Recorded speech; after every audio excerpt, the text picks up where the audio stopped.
ತೀವ್ರ ಹಗ್ಗಜಗ್ಗಾಟದ ನಡುವೆ ಖಾತೆ ಹಂಚಿಕೆ ಕ್ಲಿಯರ್ ಆಗಿದೆ. ಡಿಕೆಶಿ ಕ್ಯಾಬಿನೆಟ್ ನೂತನ ಸಚಿವರಿಗೆ ಖಾತೆ ಹಂಚಿಕೆಯಾಗಿದ್ದು, ಸಚಿವ ಕೃಷ್ಣ ಬೈರೇಗೌಡ ಬೆಂಗಳೂರು ನಗರಾಭಿವೃದ್ಧಿ ಸಚಿವರು. ಬೆಂಗಳೂರು ನಗರಾಭಿವೃದ್ಧಿ ಬಗ್ಗೆ ಹಗ್ಗಜಗ್ಗಾಟ ನಡೆದಿತ್ತು. ಅಂತಿಮವಾಗಿ ಸಚಿವ ಕೃಷ್ಣ ಬೈರೇಗೌಡ ಅವರಿಗೆ ಒಲಿದಿದೆ ಬೆಂಗಳೂರು ನಗರಾಭಿವೃದ್ಧಿ ಖಾತೆ. ಡಿಕೆ ಶಿವಕುಮಾರ್ ಕ್ಯಾಬಿನೆಟ್ನಲ್ಲಿ ನೂತನ ಸಚಿವರಿಗೆ ಖಾತೆ ಹಂಚಿಕೆ. ಹಗ್ಗಜಗ್ಗಾಟ ನಡೀತಾ ಇತ್ತು, ಈಗ ಖಾತೆ ಹಂಚಿಕೆ ಕ್ಲಿಯರ್ ಆಗಿದೆ. ರಾಮಲಿಂಗಾರೆಡ್ಡಿ ಮುನಿಸ್ಕೊಂಡಿದ್ರು, ಬೆಂಗಳೂರು ನಗರಾಭಿವೃದ್ಧಿ ಕೊಡಿ, ಇಲ್ಲಾಂದ್ರೆ ಖಾತೆನೇ ಬೇಡ ಅಂದಿದ್ರು. ಅಂತಿಮವಾಗಿ ಸಚಿವರಿಗೆ ಖಾತೆ ಹಂಚಿಕೆಯಾಗಿದೆ. ಖಾತೆ ಹಂಚಿಕೆ ಕ್ಲಿಯರ್ ಆಗಿದೆ. ಕೃಷ್ಣ ಬೈರೇಗೌಡರಿಗೆ ಬೆಂಗಳೂರು ನಗರಾಭಿವೃದ್ಧಿ, ಭೈರತಿ ಸುರೇಶ್ಗೆ ಸಾರಿಗೆ, ಕೆಜೆ ಜಾರ್ಜ್ಗೆ ಇಂಧನ, ಸತೀಶ್ ಜಾರಕಿಹೊಳಿ ಲೋಕೋಪಯೋಗಿ, ಶರಣಪ್ರಕಾಶ್ ಪಾಟೀಲ್ ವೈದ್ಯಕೀಯ ಶಿಕ್ಷಣ, ಯತೀಂದ್ರ ಸಿದ್ದರಾಮಯ್ಯ ನಗರಾಭಿವೃದ್ಧಿ ಅಂದ್ರೆ ಬೆಂಗಳೂರನ್ನ ಹೊರತುಪಡಿಸಿ, ಈಶ್ವರ್ ಖಂಡ್ರೆ ಗ್ರಾಮೀಣಾಭಿವೃದ್ಧಿ, ಪ್ರಿಯಾಂಕ್ ಖರ್ಗೆ ಗೃಹ ಮತ್ತು ಐಟಿ-ಬಿಟಿ, ಎಂಬಿ ಪಾಟೀಲ್ ಬೃಹತ್ ಕೈಗಾರಿಕೆ, ಯುಟಿ ಖಾದರ್ ಅವರಿಗೆ ಆರೋಗ್ಯ, ಕೆಎಚ್ ಮುನಿಯಪ್ಪ ಅವರಿಗೆ ಆಹಾರ.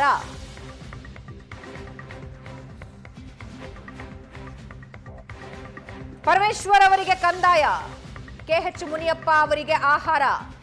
ಬೆಂಗಳೂರು ನಗರಾಭಿವೃದ್ಧಿ ಖಾತೆ ಕೃಷ್ಣ ಬೈರೇಗೌಡ ಅವರ ಪಾಲಿಗೆ.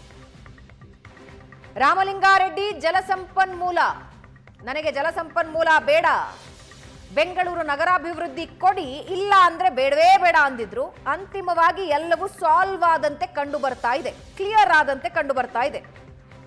ಇವಾಗ ಇನ್ನಷ್ಟು ಡೀಟೇಲ್ಸ್ ಹಂಚ್ಕೊಳ್ತಾರೆ ನಮ್ಮ political bureau head Anand Baidanamane. Anand, ಇವತ್ತಿನ ದಿನ ಆರಂಭ ಆದಾಗ ಎಲ್ಲೋ ಗೊಂದಲದ ಗೂಡಾಗತ್ತಾ, ಇದು 2-3 ದಿನ ಮುಂದಕ್ಕೆ ಹೋಗುತ್ತಾ ಅಂತ ನಿರೀಕ್ಷೆ ಇತ್ತು. ಯಾಕಂದ್ರೆ ರಾಮಲಿಂಗಾರೆಡ್ಡಿ ಅವರು ಸ್ಪಷ್ಟವಾಗಿದ್ರು, ಜಲಸಂಪನ್ಮೂಲ ನನಗೆ ಬೇಡ, ಕೊಡೋದಾದ್ರೆ ಬೆಂಗಳೂರು ನಗರಾಭಿವೃದ್ಧಿ ಕೊಡಿ, ಇಲ್ಲ ಅಂದ್ರೆ ಬೇಡ ಅಂತ. ಅಂತಿಮವಾಗಿ ಎಲ್ಲ ಕ್ಲಿಯರ್ ಆದಂಗೆ ಕಾಣ್ತಾ ಇದೆ. ಎಸ್, ಖಾತೆ ಹಂಚಿಕೆ ಸಂಬಂಧಪಟ್ಟಾಗೆ ಖಾತೆ ಆರಂಭವಾಗಿದ್ರು ಕೂಡ ಅಂತಿಮವಾಗಿ ಮುಖ್ಯಮಂತ್ರಿ ಡಿಕೆ ಶಿವಕುಮಾರ್ ಅವರು ಖಾತೆಯನ್ನು ಹಂಚಿಕೆ ಮಾಡಿದ್ದಾರೆ. ಈ ಹಂಚಿಕೆಯಲ್ಲಿ ಬಹಳ ಮುಖ್ಯವಾಗಿ ಬೆಂಗಳೂರು ನಗರಾಭಿವೃದ್ಧಿ ಅಂದ್ರೆ ಬೆಂಗಳೂರು ಉಸ್ತುವಾರಿಯನ್ನ ಕೃಷ್ಣ ಬೈರೇಗೌಡರಿಗೆ ನೀಡಲಾಗಿದೆ. ಆದರೆ ರಾಮಲಿಂಗಾರೆಡ್ಡಿ ಅವರು ಈ ಖಾತೆ ಮೇಲೆ ಕಣ್ಣಿಟ್ಟಿದ್ರು, ಅದನ್ನ ವರಿಷ್ಠರಿಗೆ ಮತ್ತು ಮುಖ್ಯಮಂತ್ರಿಗೆ ತಿಳಿಸುವ ಪ್ರಯತ್ನವನ್ನು ಕೂಡ ಮಾಡಿದ್ರು. ಕಳೆದ 3 ವರ್ಷಗಳ ಹಿಂದೆ ಕೊಟ್ಟಿರ್ತಕ್ಕಂಥ ಭರವಸೆಯಂತೆ ತನಗೆ ಬೆಂಗಳೂರು ಉಸ್ತುವಾರಿನ ಕೊಡಬೇಕು ಅಂತ ಹೇಳಿ ರಿಕ್ವೆಸ್ಟ್ ಮಾಡಿದ್ರು ಕೂಡ ಮುಖ್ಯಮಂತ್ರಿ ಡಿಕೆ ಶಿವಕುಮಾರ್ ಅದನ್ನ ರಾಮಲಿಂಗಾರೆಡ್ಡಿಗೆ ನೀಡಿಲ್ಲ, ಬದಲಾಗಿ ಕೃಷ್ಣ ಬೈರೇಗೌಡರಿಗೆ ಬೆಂಗಳೂರು ನಗರಾಭಿವೃದ್ಧಿ ಖಾತೆಯನ್ನ ಹಂಚಿಕೆ ಮಾಡಿದ್ದಾರೆ. ಇದರೊಂದಿಗೆ ಈ ಖಾತೆ ಹಂಚಿಕೆ ಸಂಬಂಧಪಟ್ಟಾಗೆ ಉಂಟಾಗಿದ್ದಂತ ಗೊಂದಲದ ಹಿನ್ನೆಲೆಯಲ್ಲಿ ಒಂದಷ್ಟು ಬದಲಾವಣೆಗಳಾಗಬಹುದು. ರಾಜಕೀಯ ಒತ್ತಡದ ಕಾರಣಕ್ಕಾಗಿ ಅಥವಾ ಇತರ ಕಾರಣಕ್ಕಾಗಿ ಖಾತೆ ಹಂಚಿಕೆ ಸಂಬಂಧಪಟ್ಟಾಗ ರಾಮಲಿಂಗಾರೆಡ್ಡಿ ಅವರಿಗೆ ಬೆಂಗಳೂರು ಉಸ್ತುವಾರಿ ಸಿಗಬಹುದು ಅಂತ ನಿರೀಕ್ಷೆ ಸುಳ್ಳಾಗಿದೆ. ಮುಖ್ಯಮಂತ್ರಿ ಡಿಕೆ ಶಿವಕುಮಾರ್ ಬಹಳ ಸ್ಪಷ್ಟವಾಗಿ ತಾವು ಅಂದುಕೊಂಡಂತೆ ಕೃಷ್ಣ ಬೈರೇಗೌಡರಿಗೆ ಬೆಂಗಳೂರು ಉಸ್ತುವಾರಿ ಕೊಟ್ಟಿದ್ದಾರೆ. ರಾಮಲಿಂಗಾರೆಡ್ಡಿ ಅವರಿಗೆ ಜಲಸಂಪನ್ಮೂಲ ಇಲಾಖೆಯನ್ನ ಹಂಚಿಕೆ ಮಾಡಲಾಗಿದೆ. ಬೆಂಗಳೂರು ನಗರದ ಹೊರಗಿರ್ತಕ್ಕಂಥ ಶಾಸಕರಿಗೆ ಸಚಿವರಿಗೆ ಹಂಚಿಕೆ ಮಾಡ್ತಾ ಇದ್ದಂತ ಜಲಸಂಪನ್ಮೂಲ ಇಲಾಖೆ ಮೊದಲ ಬಾರಿಗೆ ಹಿರಿಯ ಸಚಿವರಾಗಿರ್ತಕ್ಕಂಥ ರಾಮಲಿಂಗಾರೆಡ್ಡಿ ಅವರಿಗೆ ದೊರೆತಿದೆ. ಇದು ಒಂದು ರೀತಿ ಅಚ್ಚರಿಗೂ ಕೂಡ ಕಾರಣವಾಗಿದೆ. ಯಾಕಂದ್ರೆ ಯಾವುದೇ ಸಂದರ್ಭದಲ್ಲೂ ಕೂಡ ನೀರಾವರಿ ಇಲಾಖೆಯನ್ನ ಬೆಂಗಳೂರಿನ ಸಚಿವರಿಗೆ ನೀಡ್ತಾ ಇರಲಿಲ್ಲ, ಬದಲಾಗಿ ರಾಜ್ಯದ ಇತರ ಭಾಗದ ಸಚಿವರಿಗೆ ನೀಡಲಾಗ್ತಾ ಇತ್ತು. ಮೊದಲ ಬಾರಿಗೆ ಜಲಸಂಪನ್ಮೂಲ ಖಾತೆಯನ್ನ ಈಗ ಹಿರಿಯ ಸಚಿವರಾಗಿರ್ತಕ್ಕಂಥ ರಾಮಲಿಂಗಾರೆಡ್ಡಿ ಅವರಿಗೆ ನೀಡುವ ಮೂಲಕ ಬೆಂಗಳೂರು ನಗರಾಭಿವೃದ್ಧಿ ಖಾತೆಯನ್ನು ನಿರೀಕ್ಷೆ ಮಾಡ್ತಾ ಇದ್ದಂತ ರಾಮಲಿಂಗಾರೆಡ್ಡಿ ಅವರಿಗೆ ನೀರಾವರಿ ಖಾತೆ ಹಂಚಿಕೆ ಆಗಿದೆ. ಇದರೊಂದಿಗೆ ರಾಮಲಿಂಗಾರೆಡ್ಡಿಗೆ ಒಂದಷ್ಟು ಹಿನ್ನಡೆ ಆಗಿದೆ ಅಂದ್ರೂ ಕೂಡ ತಪ್ಪಾಗ್ಲಾರ್ದು. ಜೊತೆಗೆ ಡಿಸಿಎಂ ಆಗಿರುವಂತ ಈಗಾಗಲೇ ಡಿಸಿಎಂ ಆಗಿರ್ತಕ್ಕಂಥ ಡಾಕ್ಟರ್ ಜಿ ಪರಮೇಶ್ವರ್ ಕಂದಾಯ ಖಾತೆಯನ್ನು ಕೊಡಲಾಗಿದೆ. ಕೃಷ್ಣ ಬೈರೇಗೌಡರು ನಿಭಾಯಿಸಿದಂತ ಖಾತೆಯನ್ನ ಅವರಿಗೆ ಹಂಚಿಕೆ ಮಾಡಲಾಗಿದೆ. ಇನ್ನುಳಿದಂತೆ ಸತೀಶ್ ಜಾರಕಿಹೊಳಿಗೆ ಲೋಕೋಪಯೋಗಿ ಖಾತೆಯನ್ನು ಕೊಟ್ಟಿದ್ರೆ, ಈಶ್ವರ್ ಖಂಡ್ರೆ ಗ್ರಾಮೀಣಾಭಿವೃದ್ಧಿ ಖಾತೆಯನ್ನು ನೀಡಲಾಗಿದೆ.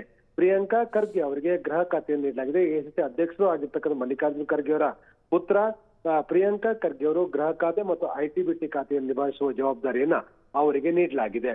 ಮತ್ತು ಯತೀಂದ್ರ ಸಿದ್ದರಾಮಯ್ಯಗೆ ನಗರಾಭಿವೃದ್ಧಿ ಖಾತೆಯನ್ನು ಕೂಡ ಕೊಡಲಾಗಿದೆ. ಬೆಂಗಳೂರು ಹೊರತುಪಡಿಸಿದ ನಗರಾಭಿವೃದ್ಧಿ ಖಾತೆಯನ್ನ ನೀಡುವುದರ ಮೂಲಕ ಭೈರತಿ ಸುರೇಶ್ ಅವರಿಗೆ ಸಾರಿಗೆ ಖಾತೆಯನ್ನ ಹಂಚಿಕೆ ಮಾಡಲಾಗಿದೆ.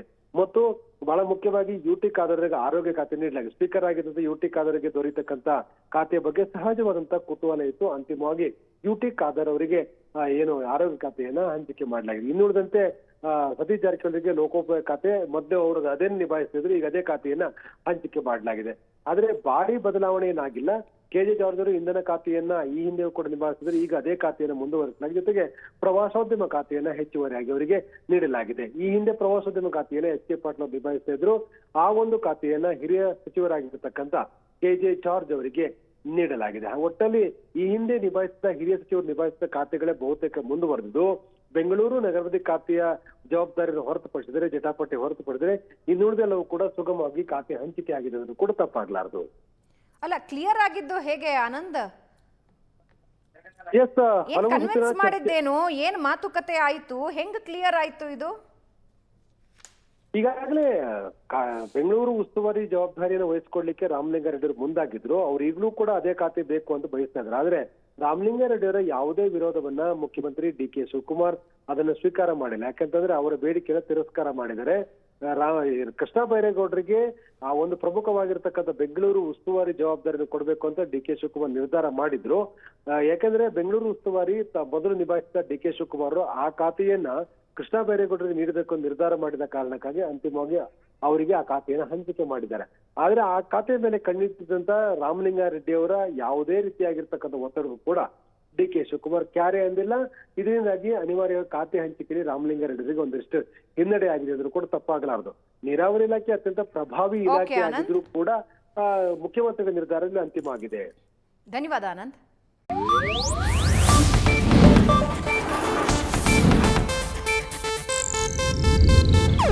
ಇದು ಏಷ್ಯಾನೆಟ್ ನ್ಯೂಸ್ ನೆಟ್ವರ್ಕ್ ಪ್ರಸ್ತುತಿ.